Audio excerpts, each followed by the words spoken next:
Yo, you lot saying LM United back here again. Aston Villa 2, Man United 1. Another poor game, man. What can I say? The main reason why this game, I feel like this game was the most disappointing in a long time, was because all the goals they scored literally all came from the transition. And obviously it came from the poor defensive mistakes that we were making. And it'd be very harsh mainly to blame Lenny Euro for both of the goals that Aston Villa scored, because I do feel like especially in the first goal he should have tightened up Rodgers a lot more, but at the same time he should have got help. This is a team's game. Who was there to help him? Diogo Dallo was pretty much ball watching. Who was there to really provide that extra support for him at the edge of the box to really close down Morgan Rodgers? Morgan Rodgers was just left to do whatever he wanted. And you can see the same with the second goal that we conceded.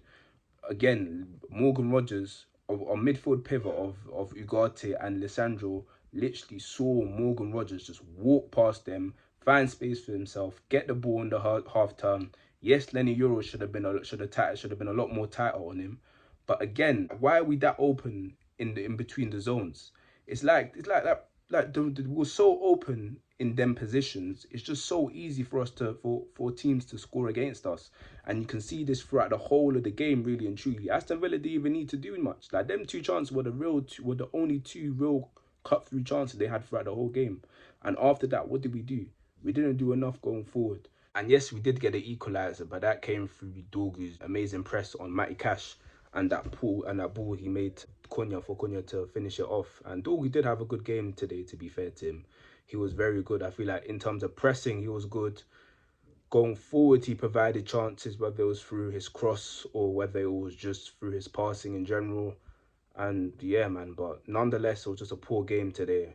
I feel like going forward, we didn't really provide nothing.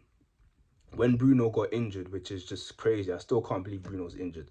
But when he got injured and he got taken off, when Lissandro came on, you could see there was a type of, in terms of us being more structured in our midfield, there was a huge improvement, because Lissandro was strictly playing as a number 6 and he was providing passes towards Cunha, and you could see Cunha was getting a lot more of the ball and he was getting a lot more chances. I feel like Cunha was decent today, but there was just times where he was very wasteful.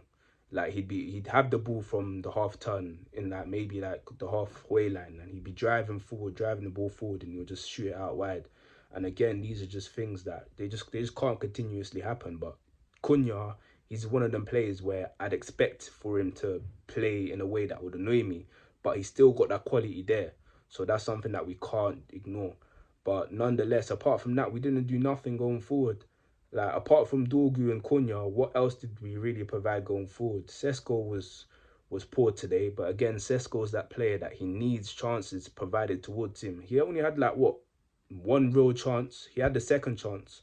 Yeah, he had two chances today, but he needs continuous chances throughout a half in general to really be effective. So you can't really criticize him that much today. I feel like Mason Mount didn't provide nothing really and truly today. Again, another poor performance. Mason Mount, I feel like a lot of his quality comes from either his off ball movements, or comes from like his shooting from inner the 6 yard box. Apart from that, he's not really giving us a lot going forward. And especially in a game like this, where I feel like Aston Villa could have gotten at. Like, they could have gotten at. Like, don't get it twisted. They did have a very low block, but I do feel like if we were just to have players who were just a lot more creative and a lot more effective in the final third, we probably would have got the win. And yeah, man, it's just very disappointing, man. Like, it's extremely disappointing. And even in terms of our substitutions today, I feel like our substitutions were decent. Fletcher and Xerxes came on. Again, they didn't really have a lot of time, so I can't really say a lot about them. We saw Lacey come on, which is good. I feel like he's a very good young prospect, and even though he was playing a right wing back, I feel like he's got a bright future ahead of him. I feel like all of us could agree that Ugarte was just poor today. It's just such a downgrade. I don't know what Ruben Amorim is smoking whenever he plays him over Kobbie Mainoo. Of course, Kobbie Mainoo was injured today, but when he's starting over Kobbie Mainoo, it's just crazy, because Ugarte is just poor in every way. He's poor when he's on the ball. He's giving away the ball. He's making poor decisions. Defensively, he's not the greatest. I feel like Ugarte is only really effective defensively when he's with someone like Casemiro or Sandro to an extent, someone who could really orchestrate the midfield. I feel like he's just there to make the tackles. I feel like apart from that, he's providing nothing, and it was just such a poor game today. I just feel like the main point that I can really infer for the whole game is just how bad we are defensively, especially when it comes to just defending zones in general and making sure that we're good structurally, and that the opposition teams and opposition players in general are just not passing or just not getting through us. Like, no one's there. Like, there's been like Rodgers was getting through us. Like, literally no one was there, and it was just poor, because even when we're attacking Aston Villa, you're not seeing Aston Villa do that. They're defensively a lot more structured than us, and it's just, I don't know how we expect to just go through the league like this. It's just poor. And even though that comes from the players, I've got to blame the manager as well, because it's like, what are you doing in training? Clearly your training isn't effective enough if we're still making the same mistakes from our last game, and it's still just a continuous thing. You're allowed to take an L every now and then, but it can't continue happening. And that's with us. All of our L's are just continuous. Our defensive L's are continuous. Our L's going forward are continuous. And it's just real. It's like we just hit a mad ceiling, and we just can't go anywhere above it. And it's just poor, man. It's just very poor. It's like, I'm actually speechless. It's just annoying.